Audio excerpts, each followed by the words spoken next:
ನಾವು ಕೆಲಸ ಮಾಡೋ ಜಾಗದಲ್ಲಿ, ಆಚೆ ಓಡಾಡೋ ಜಾಗದಲ್ಲಿ, ಹಕ್ಕಪಕ್ಕದಲ್ಲಿ ಯಾರೋ ಒಬ್ಬ ನಮ್ ಇನ್ಸೆಕ್ಯೂರಿಟಿನ, ನಮ್ ವಲ್ನರಬಿಲಿಟಿನ ನೋಡಿ ಅಡ್ವಾಂಟೇಜ್ ತಗೊಂಡ್ಬಿಡ್ತಾನೆ ಅಂತ ಭಯ ಅಮ್ಮ.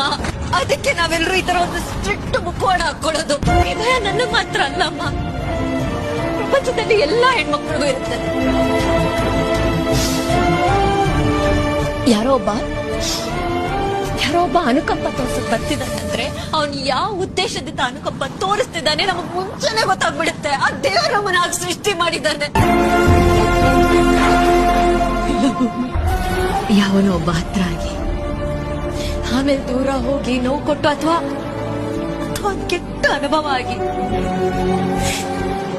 ಇದೆಲ್ಲ ಯಾಕೆ ಬೇಕಮ್ಮ? ಇದಕ್ಕಿಂತ ನಾವೇ ಕೆಟ್ಟು ಮುಖಕ್ಕೆ ಹೊಡೆದಂಗ್ ಮಾತಾಡ್ತೀವಿ.